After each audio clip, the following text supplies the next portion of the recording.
1 Corinthians 7. Now for the matters you wrote about. It is good for a man not to have sexual relations with a woman. But since sexual immorality is occurring, each man should have sexual relations with his own wife, and each woman with her own husband. The husband should fulfill his marital duty to his wife, and likewise the wife to her husband. The wife does not have authority over her own body, but yields it to her husband. In the same way, the husband does not have authority over his own body, but yields it to his wife. Do not deprive each other except perhaps by mutual consent and for a time, so that you may devote yourselves to prayer. Then come together again, so that Satan will not tempt you because of your lack of self-control. I say this as a concession, not as a command. I wish that all of you were as I am. But each of you has your own gift from God. One has this gift, another has that. Now to the unmarried and the widows I say, it is good for them to stay unmarried as I do. But if they cannot control themselves, they should marry, for it is better to marry than to burn with passion. To the married I give this command, not I, but the Lord.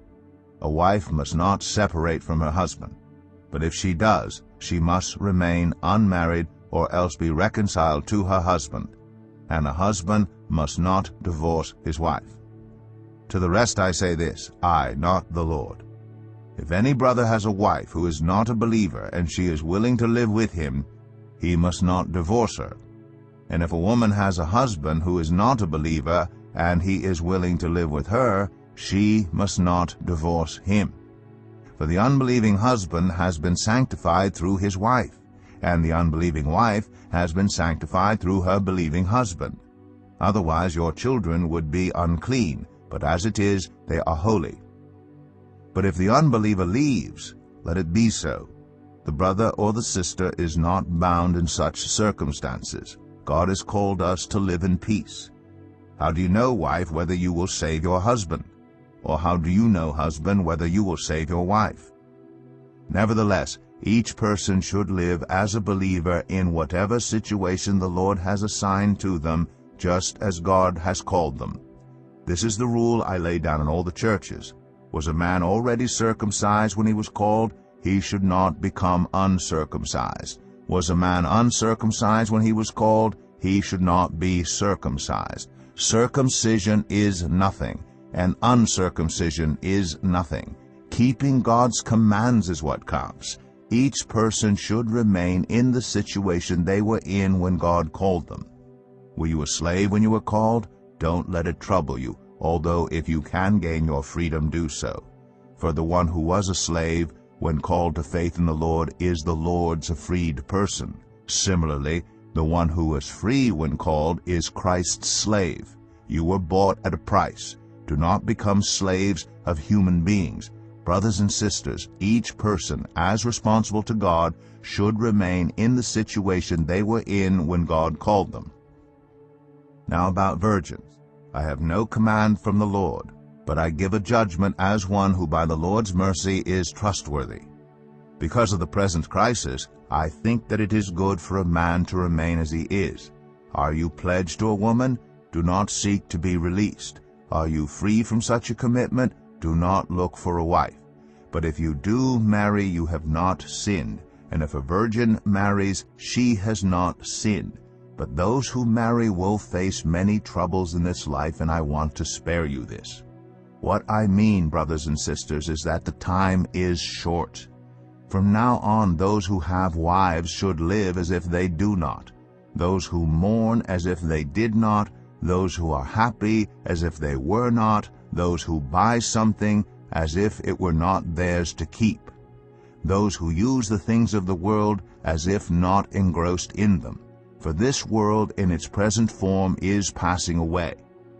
I would like you to be free from concern. An unmarried man is concerned about the Lord's affairs, how he can please the Lord.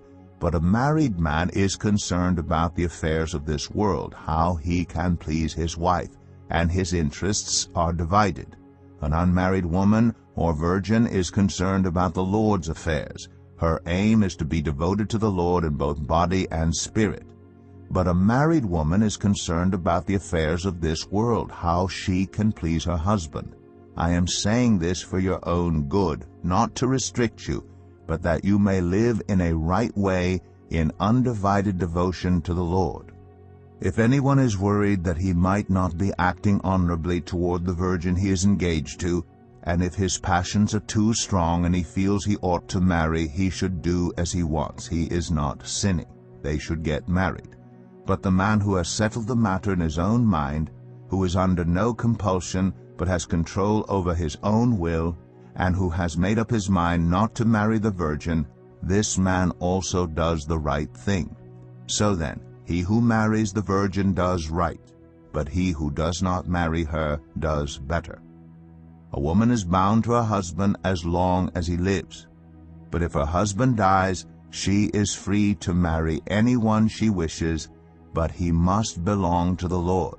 In my judgment, she is happier if she stays as she is, and I think that I too have the Spirit of God. 1 Corinthians 8. Now about food sacrificed to idols. We know that we all possess knowledge, but knowledge puffs up, while love builds up. Those who think they know something do not yet know as they ought to know. But whoever loves God is known by God. So then, about eating food sacrificed to idols. We know that an idol is nothing at all in the world, and that there is no God but one. For even if there are so-called gods, whether in heaven or on earth, as indeed there are many gods and many lords, yet for us there is but one God, the Father, from whom all things came, and for whom we live. And there is but one Lord, Jesus Christ, through whom all things came, and through whom we live. But not everyone possesses this knowledge. Some people are still so accustomed to idols that when they eat sacrificial food, they think of it as having been sacrificed to a god, and since their conscience is weak, it is defiled. But food does not bring us near to God. We are no worse if we do not eat, and no better if we do.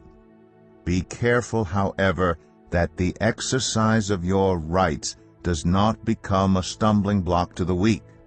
For if someone with a weak conscience sees you with all your knowledge eating in an idol's temple, won't that person be emboldened to eat what is sacrificed to idols? So this weak brother or sister for whom Christ died is destroyed by your knowledge. When you sin against them in this way and wound their weak conscience, you sin against Christ. Therefore, if what I eat causes my brother or sister to fall into sin, I will never eat meat again, so that I will not cause them to fall. 1 Corinthians 9. Am I not free? Am I not an apostle? Have I not seen Jesus our Lord? Are you not the result of my work in the Lord? Even though I may not be an apostle to others, surely I am to you, for you are the seal of my apostleship in the Lord. This is my defense to those who sit in judgment on me. Don't we have the right to food and drink? Don't we have the right to take a believing wife along with us, as do the other apostles and the Lord's brothers and Cephas? Or is it only I and Barnabas who lack the right not to work for a living? Who serves as a soldier at his own expense? Who plants a vineyard and does not eat its grapes? Who tends a flock and does not drink the milk? Do I say this merely on human authority?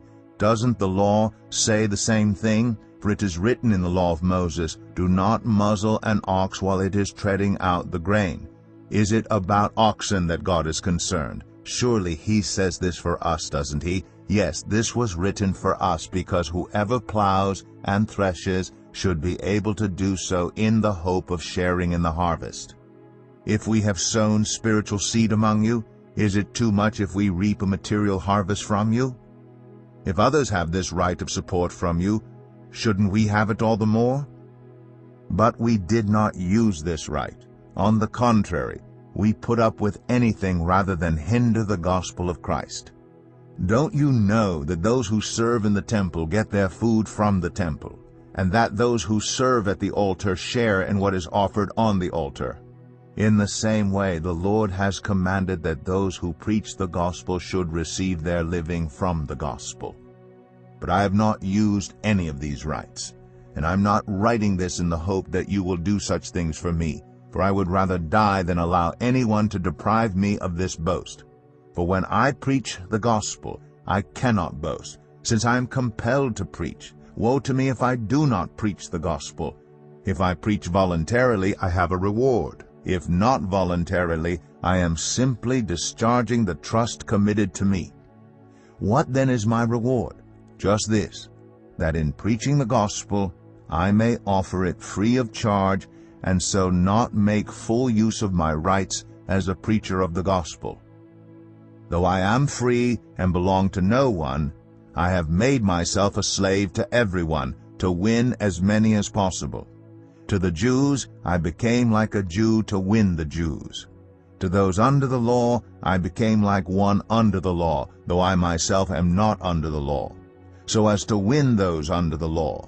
To those not having the law I became like one not having the law, though I am not free from God's law, but am under Christ's law, so as to win those not having the law. To the weak I became weak, to win the weak. I have become all things to all people, so that by all possible means I might save some. I do all this for the sake of the gospel, that I may share in its blessings. Do you not know that in a race all the runners run, but only one gets the prize? Run in such a way as to get the prize. Everyone who competes in the games goes into strict training. They do it to get a crown that will not last, but we do it to get a crown that will last forever. Therefore, I do not run like someone running aimlessly. I do not fight like a boxer beating the air. No, I strike a blow to my body and make it my slave, so that after I have preached to others, I myself will not be disqualified for the prize. 1 Corinthians 10